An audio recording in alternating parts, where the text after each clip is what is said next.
Assalamu alaikum. Hopefully everyone is in a very high spirit today to start off a new lesson. So let's take a look at what we are going to be covering. For the verbal section, as before, we're going to be continuing with the comprehension practice. So what you're going to be doing is attach below, print it out, and start working. So that's done for the verbal part.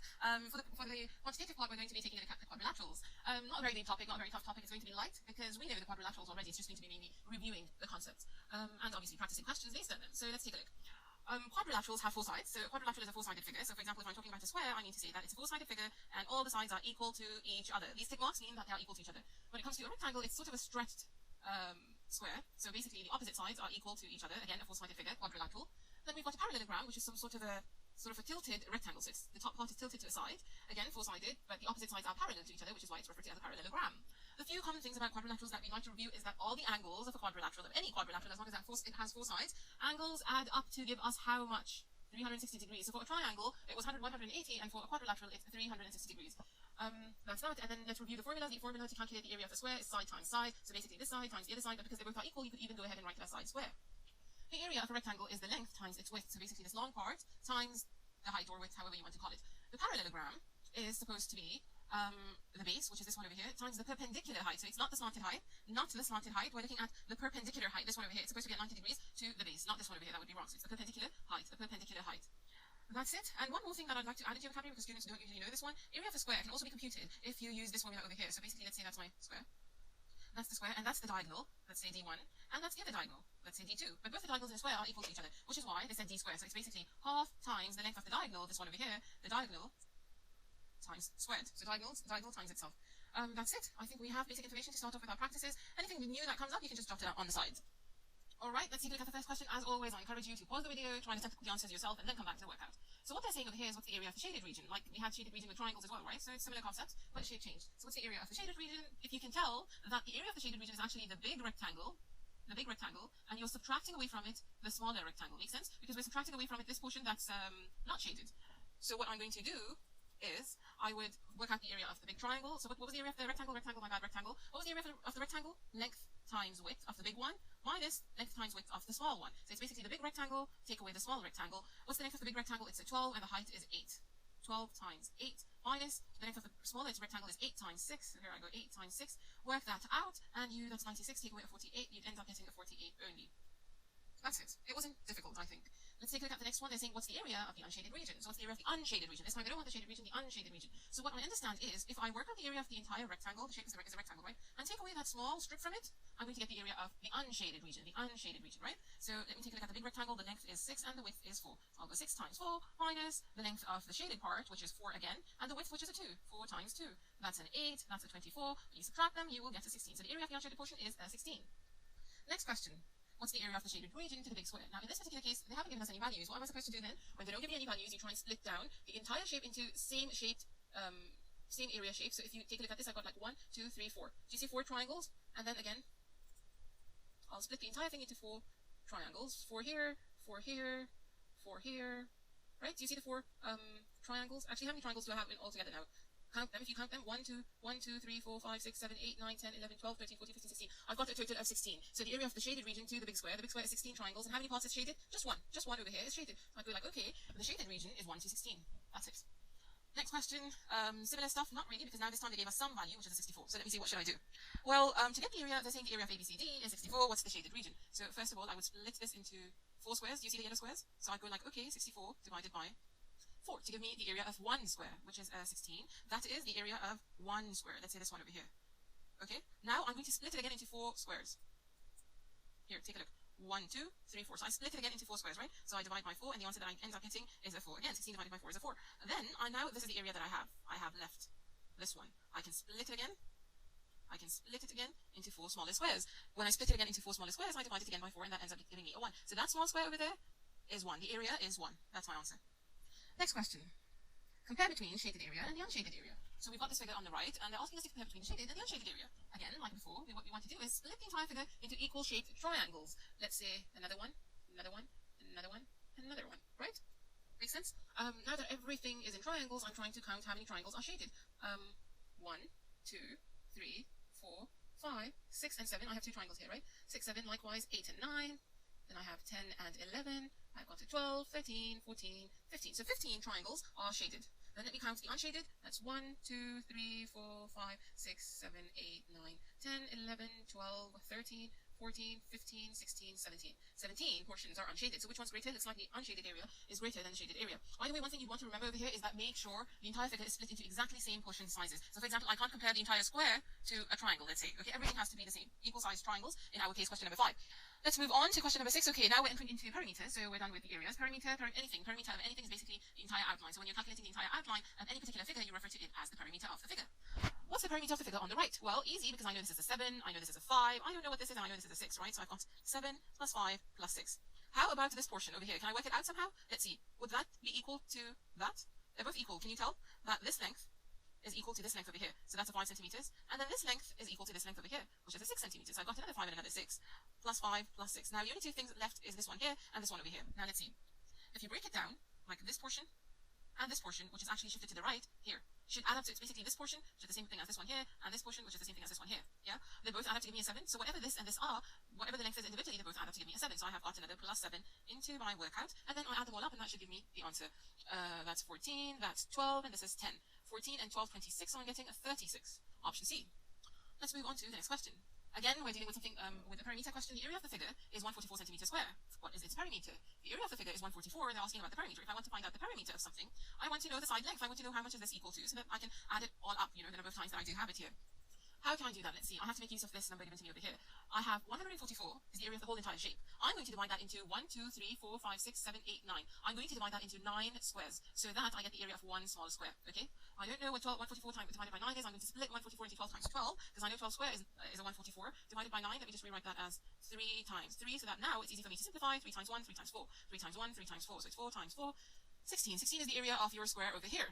16 is the area of the square, which means if 16 is the area, that's the formula for square, right? What's each side? How much is each side? 16 equals to the side square, which means the side should be equal to 4, because 4 times 4 gives me 16.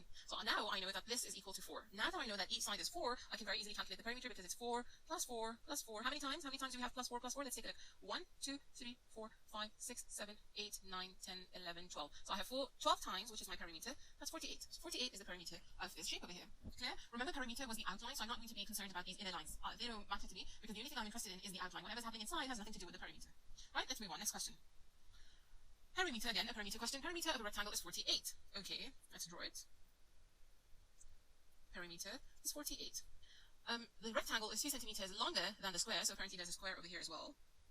The rectangle is 2 centimeters longer than the square. I don't know what the side of the square is. Let's just say x. So the length of the rectangle is 2 centimeters longer than the rectangle, so than the square. So would it be okay to say, take a look at this, it's 2 centimeters longer than the square, which means if the square is x, the length of the rectangle would be x plus 2.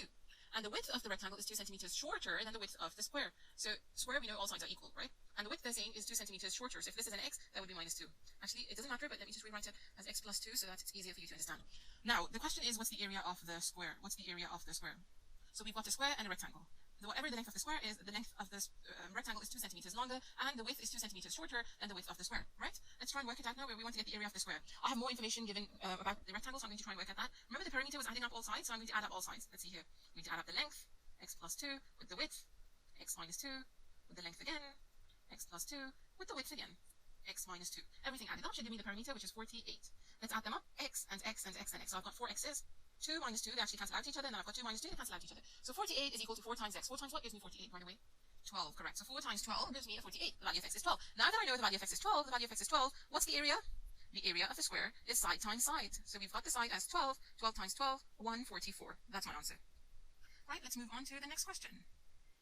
Side lengths of a right triangle are 10, 8, 6. Oh, that looks familiar. That looks very familiar. 10, 8, 6. Do I know that it's a right triangle? We did this in the last lesson on triangles. So basically this is a 6, that's an 8, and that's a 10. It's a 3, 4, 5 triangle. There's a 3 times 2, that's 4 times 2, that's a 5 times 2. It's a 3, 4, 5 triangle, which is why I know that it's a 90-degree triangle, and that's why I drew it like this. Then the area of the, we've got the area of the triangle. The area of the triangle is 4 more than the perimeter of the rectangle. We don't know what the area of the triangle is. Let's work it out. Area is supposed to be half times base times height. So that's half times 6 times 8. That should give you a 24. Right, so what they're saying is that the area of the triangle is 4 more than the perimeter of the rectangle. So this is 4 more than what we need in the perimeter. So we should subtract 4, because the area is 4 more, so we need 4 less for it to be the perimeter. 20 take away 4 is a 20. 24 take away 4 is a 20. So that's the perimeter of the rectangle, right? If the length of the rectangle is 6, what's the width? That's the question. The length of the rectangle is 6, how much is the width? Now I know perimeter is supposed to be a 6. A 6. plus the question mark, plus, let me call the question mark an x or something, so it makes a bit more sense. What's the width? Okay, that's an x. So x plus 6, which is the length again, and that's the width again, plus x. I know that the perimeter is a 20, and 6 and 6 is a 12, and x and x is a 2x. Take 12 to the other side, 20 take away 12 equals 2x. 20 take away 12 is an 8 equals 2x. What's the value of x then? X equals to 4. 4 times 2 is an 8, right? Okay, let's move on to, I know that we've got like multiple step questions, but the concepts are quite easy if you do pay attention. The concepts are easy, but yes, you might have to think a little bit, and it's not just a two-step question. Question number 10, how much is the shaded area? Okay, I'm looking at the shaded area, and it looks like a very unfamiliar kind of a shape, because it's got 5 sides. 1, 2, actually it's got only 4 sides, but I don't know what this quadrilateral is, so what should I do? I'm thinking about something else. You know what I'm thinking? I'm thinking I'll get the shaded area doing what? I'll work out the area of the rectangle. I'll subtract away from it this big triangle, and then this big triangle, this one here, and then I'll also subtract away from it the small triangle. This one here, because I have all the values that I need. So the area of the big rectangle is length is 8, width is 6. Done. The area of the big triangle is half times. I know this is 6. Do I know how much this is? Well, I know this part is 2, so what's the leftover? The whole thing is an 8. So that's 2. What's the leftover? 6. Correct. So half times 6 times 6 is the area of the big triangle. Take away the area of the small triangle, which will be half times base, which is a 2, and height, which is also a 2. 2 times 2.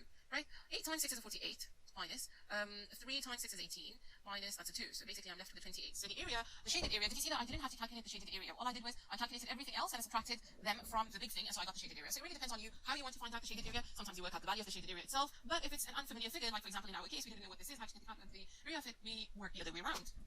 Let's go, next question, number 11. Alright, the width of the rectangle ABCD below is equal to 1/3 its length. So whatever the width is, the length is 3 times it. Right, that's what this means. The width of the rectangle below is equal to 1/3 its length. If the perimeter equals 64 centimeters, the perimeter is equal to 64 centimeters, what's the area of the shaded region? That's the question. Now, again, I know that the perimeter is 64 because first of all, let me work out the values of x's so that it's easy for me to find out the shaded area. That also should be an x and that should be a 3x. The perimeter is adding up all sides, so I'll add up all the sides. That should be 3, 4, 4, 5, 6, 7, 8. 8x is a 64. That means x is supposed to be an 8. Once I know the value of x, I know that the width is an 8, and I also know that the length is 3 times 8, 24. 3 times 8, 24, right? Now, let me get the area. Wouldn't it be easier to calculate the area of the shaded region? Wouldn't it be easier for me to get the area of the entire rectangle and subtract from it this triangle here? This triangle, if I take away this triangle from the entire rectangle, I'd be left over with the shaded portions, right? I'd be left over with this portion here and this one over here. I find that easy, I'm going to go by that. So what's the length of the rectangle? 24. What's the width of the rectangle? 8 minus, what are the dimensions of the triangles? Half times the base, which is 24, times the height, which is an 8, right? So, this doesn't look like a very easy workout though. What I'm going to do is take the 24 out and take the 8 out as well. So I'm left with a 1 minus half. What I did is, because 24 times 8 looked like a very messy calculation, so I thought let me take 24 out because I forgot 24 in both the terms. That's my term 1. This is my term 2. So I thought I'll take 24 out and I'll take 8 out from both the terms as well. So from the first term, nothing's left over. When nothing's left over, we end up writing a 1 and minus. From the second term, there's a half that's left over, so I wrote down a half. That gives me a 24 times 8 times 1 minus half is a half. Now 2 goes off with the 24, that's a 12. 12 times 8 is a 96. 96. 12 times 8 is a 96, so that's my final answer. Option B. Question number 11, the answer is option 96. Let's move on to question number 12. Right, okay, enough with the rectangles, I hope. Rectangles and squares. Now let's take a look at something. Do you recognize this shape over here? What are these lines? What are these arrows, actually? What are they? They symbolize that opposite sides are equal, which means we are looking at a parallelogram. We are looking at a parallelogram. So one thing that we need to know about the parallelograms is that opposite angles are equal. So if this is 2x over here, then this one would also be 2x. This is an x over here, this one would also be an x, right? The question states, what's the value of angle B? If I add up everything, if I add up all the 4 angles, 2x plus x plus 2x plus x, I should end up getting 360. 2x plus x, 3x, and that's also 3x, and 3x is 6x, is 360. Divide both sides by 6, and I end up getting this as 60. That's not the answer. Why? Because they're asking about the angle B, which is 2 times 60. It's 2x, which means 2 times 60, so that would then be 120. There we go. Answer to question number 12. Question number 13. Question number 13. A man starts a journey by driving directly south for 30, let's say we start here, directly south for 30 kilometers, then directly east for 40 kilometers. Hopefully we know where north and stuff is. North, south, to the right is your east, and to the left is your west, okay? Oh, west. So directly east for 40 kilometers, and finally directly north for 60 kilometers. What is the shortest distance between the points where it started to where it stopped? So basically this is what they're looking at. What's this equal to? How can I tell? Well, if I make a triangle over here, so I make a triangle, do I know how long this is? It's 40 because this is 40 and they're both supposed to be equal to each other. How about this one over here? Do we know how much that is? Because I know this portion is 30, right? So from 60, if this is 30, then the leftover should also be 30. So now you've got, this side is a 30, that side is a 40. Ringing any bells? Does that ring any bells? Because we do recognize this. 30, 40, what's this? It's a special triangle, 50. It's a 3, 4, 5 triangle multiplied by 10. So 3 times 10, 4 times 10, 5 times 10, 50. So the shortest distance, this one over here, is 50. Done? Next question, number 14. What's the area of the figure on the right? Okay, not much information given to me there, but I do see a rectangle, some triangle, and something. Let's try and work it out. By the way, remember what these tick marks stand for? So I've got, this is a 5, this should also be a 5, and I've got double tick marks here, that's a 6, so this should also be a 6. Okay, that length over here is a 6. Now, so what's the problem? They want the area of the figure, which means they want the entire base, which I know over here is a 6, times the height, which I don't really know. Why? Because I know that this is a 6, but then from here to here, I'm lost. I don't know what this is. What I'm going to do is, take a look. Split that into a triangle. Split that into a triangle. So I know this is a 5. And how about this one? How much is it? The whole thing is a 6. I'm only interested in half of it. That's a 3. So that's a 3. That's a 5. Ringing any bells again? It's a 3, 4, 5 triangle. It's a special triangle. So that is 4. Now can I work out? Now do I know what the height is? I know from here to here is a 6. That's a 6. And I know from here to here is a 4. So what's the total height? A 10. So the area of a rectangle is supposed to be the base, which is a 6, and the height, which is a 10. That's a 60. That's that. Then let's take a look at the next question, number 15. What is the area of the quadrilateral with vertex coordinates? So a question like this, by the way, you can either like sort of in your head plot them in the x and the y axes, or you can on the right plot the x and the y axis, so x and the y axis, and then plot one point at a time. Vertex stands for like the corner. They're saying it's a quadrilateral, so maybe it's a quadrilateral. One corner, two corner. They've given you the points, okay? The first point is always this is the x value and that's the y value. So 4, 3. So I'm going to count from here. 1, 2, 3, 4. Okay. 1, 2, 3, 4. 1, 2, 3. So that's point 1. Okay. Then I have 4, negative 3. Again 4, and then negative 3. 1, 2, 3. That's point 2. Then I have negative 2 and negative 3. That's negative 2 and negative 3. That's another point. Then negative 2 and 3. Negative 2 and 1, 2, 3. So those are the 4 points. They're saying a vertex would coordinate these points. A vertex would coordinate this, and this. A quadrilateral. What's the area of this quadrilateral? So how can we get the area? I have to calculate the base and the height. The base looks like 1, 2, 3, 4, 5, 6. What I'm counting are these lines, by the way, if you can tell. So I'm counting this. So I've got a 6, and then I take a look at the height of it, which is also 1, 2, 3, 4, 5, 6. So the height is 6, and the 1, 2, 3, 4, 5, 6. The width is 6. So that means it's a 6 by 6. It's like a square now. So 6 times 6, 36. The area of this quadrilateral is 36. Done. Next question, number 16. Okay, what if, God forbid, this is not a quadrilateral, but something bigger than a quadrilateral comes up? Not a problem. Why? Because, for example, this was a quadrilateral, right? 1, 2, 3, 4. 4-sided figure, so this is a quadrilateral. Do you see an additional triangle over here? Do you see the additional triangle? So it's basically a 5-sided figure, but then there's a quadrilateral, and there's a triangle, which is why you have 1, 2, 3, 4, 5 sides. The idea is we know that the angles of a quadrilateral add up to give me 360, which is this one over here. Then I've also got a triangle with it, which is the angles of a triangle add up to give me 180. When you add them up, you get 540. That is the sum of this thing called a pentagon, because it's 5-sided. So every time a side increases, you add in a 180. For example, if it's a hexagon, a 6-sided figure, what you would do is, you know this is 540, a pentagon is 540, right? You add another 180 into it, and that would give you I think it's 720, that would give you the angles of a hexagon, which is a 6-sided figure. There's also a formula which you might be aware of, n minus 2 times 180. You might have done it in maybe when you were studying geometry grade 10 or 11, depending on your school, and n was the number of sides. So you can also use the formula to find out the sum of the angles. But now that we worked out the sum of the angles of a pentagon is 540, the question becomes quite easy, because I can straight away write that all the angles add up to give me 540. So the idea is, what I do over here is 540, take away 100, take away a 90, take away a 130, equals x plus x, let's see on this side, 2x. Subtract that entire thing, you would get 220, 2x, divide both sides by 2, 110. Each angle x is 110, is 110, that was the question, so it's 110. Right? Okay, now, alright, next question. The next 2 questions are actually dealing with volume of prism. So basically, if you see something like a tissue box, that is called a prism. So you've got your rectangle, but now it's got like a rectangle or a square, but now it's got like another extension to it, another dimension to it, which is the height. So basically, do you see it extending at the back? Well, let's say extending at the top. So that's what it is. So the volume, so that's another formula. We know the formula for the area. The volume is basically the same exact thing as, let's say, this is the length and that's the width. Okay, so this length and the width, we know this already. The front part, we know it already. Length times width. The minute you're calculating the volume, you add this in as well. Let's say this is the height. So this is where the rectangle is extending at the back. That's the height. So the volume is length times width, just like below before. The area of the rectangle, the only thing you do is you multiply the third dimension, the height, into it, and that ends up giving you the volume. So this is also something you'd like to add into your notes, just as a refresher. Now that we've got the formula, let's take a look at the question. What do they want? A cube-shaped container. So when they're saying the cube-shaped container, that means all the sides are equal to each other. All the sides are equal to each other in a cube-shaped container. Has a side length of 6, which means everything is a 6. The height is 6, the base is 6, the width is 6. 1/3 of it is filled with water. What's the volume of the water in it? So the volume, we know the formula, is supposed to be length times width times height. And everything is a 6 in our case, right? There's just one problem, because they're saying it's only 1/3 of it that is filled. Not the whole entire thing is filled. So that volume would be for the whole entire cube. Not the whole entire cube is filled, it's only 1/3 of it that's filled with water. So 1/3 of this entire thing. Okay, so the only thing we do is we multiply by 1/3, 1/3.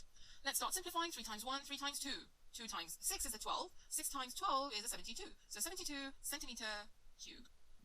72 centimeter cube is my answer. Next question, which is also the last question. Okay, again, they're dealing with a rectangular prism, so this is exactly something like your tissue box, the shape of your tissue box. The rectangular prism has height h, the length 20 and width 20. If the volume is 36000, so 36,000, what's the width? Straight away, I apply the formula. What was the formula again? Volume equals length times height, let's say, times width. So I know the length is 20, given here. I don't know the height, and I know the width is 20, given here. The volume is also given, 36000 over here. And then I've got an equation. I take the 20s to the other side, and that's it. That would give me my answer. Over 20 times 20. 0 goes with the 0, 0 goes with the 0. 2 times 2 is a 4. 0 over 4, that gives me a 90 because 36 divided by 4 is a 9. The 0 carries on. 90 is my answer, so 90 centimeters. That's it. We are done for today, and just make sure you practice the reading comprehension, and I'll catch you in the next lesson. Until then, keep shining!